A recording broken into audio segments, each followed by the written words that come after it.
7 जुलाई 2020 को डॉक्टर बाबा साहब अंबेडकर जी द्वारा निर्मित मुंबई में दादर में राजगृह के ऊपर हमला कर दिया गया और इस राजगृह की तहस महस कर दी। ये बात अब तक सभी लोगों तक पहुंच चुकी है। ये बात सिर्फ राजगृह के ऊपर हमले की नहीं है। दरअसल ये हमला हर उस घर के ऊपर है जो डॉक्टर बाबा साहब अंबेडकर जी को मानता है, और इसलिए ये एक लिटमस टेस्ट करवाई जा रही है। जो भी इस हमले के पीछे मास्टरमाइंड है, जो भी इस हमले को, जिसने भी इसको निजात किया है, ये वो टेस्ट कर रहे हैं। जैसे नागपुर में अरविंद बंसोड़ को दिन दहाड़े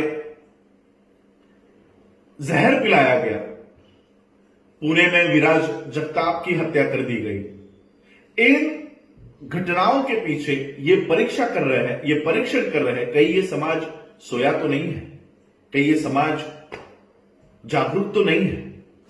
और आज उनकी हिम्मत डॉक्टर बाबा साहब अंबेडकर जी के घर पर हमला करने यहां तक जाकर पहुंची है। कल तक डॉक्टर बाबा साहब अंबेडकर जी की स्टैच्यूज को ये तोड़ा करते थे, लेकिन आज वो सीधे हाथ डॉक्टर बाबा साहब अंबेडकर जी के बंगले के ऊपर डाल रहे हैं। और इसलिए इस मामले में पहले ही प्रकाश अंबेडकर जी ने वीडियो रिलीज करके सबको शांति बनाए रखने का आह्वान किया, और उन्होंने कहा है कि मुंबई पुलिस इसमें काम कर रही है और वो अच्छी दिशा में काम कर रही है।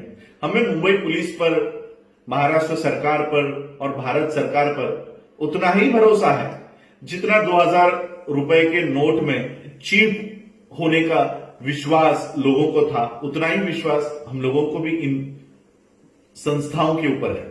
लेकिन फिर भी हम प्रकाश अंबेडकर जी की इस बात को मानते हुए कि हम किसी भी तरह के हिंसा का प्रयोग नहीं करेंगे, लेकिन आंदोलन जरूर करेंगे, क्योंकि ये हमला केवल बाबा साहब अंबेडकर जी के बंगलों के ऊपर नहीं है, ये हमारे अस्तित्व के ऊपर हमला है। इसी घर में मेरे पिताजी का जन्म हुआ, इसी घर में डॉक्टर बाबा साहब अंबेडकर जी ने हमारे परिवार को इकट्ठा किया। इसी घर में, यही घर हमारे लिए बहुत महत्वपूर्ण रखता है, और सिर्फ हमारे लिए नहीं, परिवार। मैं हमेशा कहता हूं कि मैं बाबा साहब का परिवार नहीं हूं। बाबा साहब ने कभी अपना समय अपने बच्चों के लिए, उनकी बीवी के लिए नहीं दिया है। बाबा साहब अंबेडकर जी का परिवार ये हजारों लाखों लोग जो पूरे भारत में बसे हुए हैं और भारत के बाहर अब बसे हुए हैं, ये बाबा साहब का असली परिवार है। और आज इस परिवार की जरूरत डॉक्टर बाबा साहब अंबेडकर जी के घर को है। और ये पहला हमला नहीं है जो राजगृह के ऊपर किया गया है। पहला हमला तो 14 अप्रैल को ही हुआ था।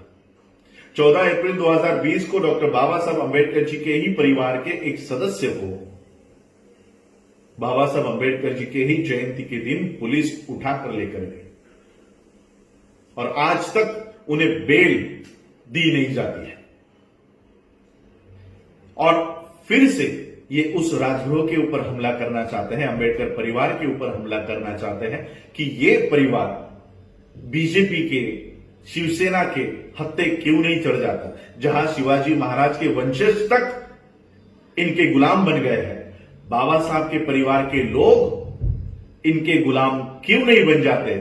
ये परीक्षण इस हमले से ये करवाना चाहते हैं, और इसलिए आंदोलन की दिशा हम लोगों को तय करनी होगी।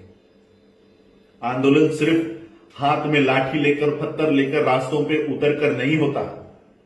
हमने साकेत की उस खुदाई को रोका, बिना हाथ में पत्थर उठाए, बिना हाथ में लाठी लेकर हमने बीजेपी, आरएसएस के, यहां तक के इस देश का प्रधानमंत्री जिस राम मंदिर को बनवाना चाहता है, उस राम मंदिर के कार्य पर हम लोगों ने रोक लगाई। इतनी ताकत हमारे आंदोलन में है। अगर हम एकजुट होकर उस आंदोलन को करते हैं तो इतना बड़ा रिजल्ट हम लोगों को मिल सकता है।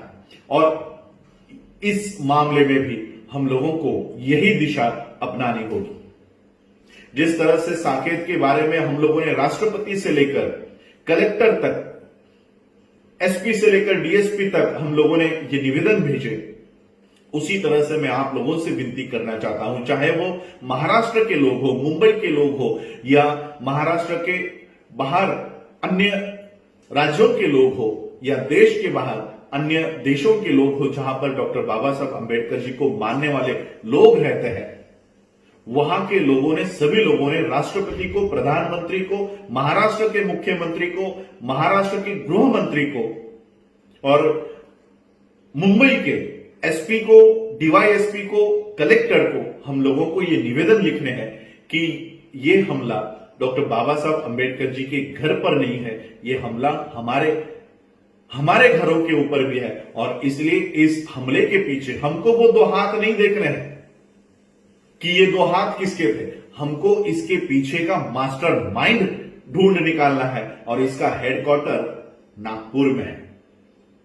इसका हेडक्वार्टर नागपुर में है। उस हेडक्वार्टर पर हम लोगों को हाथ डालना है और इस आरएसएस के हेडक्वार्टर से ये जो प्लानिंग चल रही है कि अंबेडकर परिवार को इस बीजेपी के सामने झुकाया जाए, इस आरएसएस के सामने हमारे घुटने टेक दिए जाए, ये जो प्लानिंग इनकी चल रही है, इस प्लानिंग को हमको उखाड़ फेंकना है। ये सभी लोगों के मैं आपसे निवेदन करना चाहता हूं, बाबा साहब अंबेडकर जी का एक कार्यकर्ता होने के नाते, एक बच्चा होने के नाते मैं आप सभी से निवेदन करना चाहता हूं। ये निवेदन तो हम राष्ट्रपति से लेकर एसपी, डीवाईएसपी तक तो हम भेजेंगे। मैं आपसे भी अपील करना चाहता हूं, आप लोगों के पास, सभी लोगों के पास अब इसके ईमेल आ चुके हैं। इन ईमेल आईडीज के ऊपर महाराष्ट्र के सीएम, महाराष्ट्र के गृह मंत्री पर, अगर वो बाबा साहब अंबेडकर जी के घर की सुरक्षा नहीं कर सकते तो वो आपके घरों की सुरक्षा कैसे कर सकते हैं?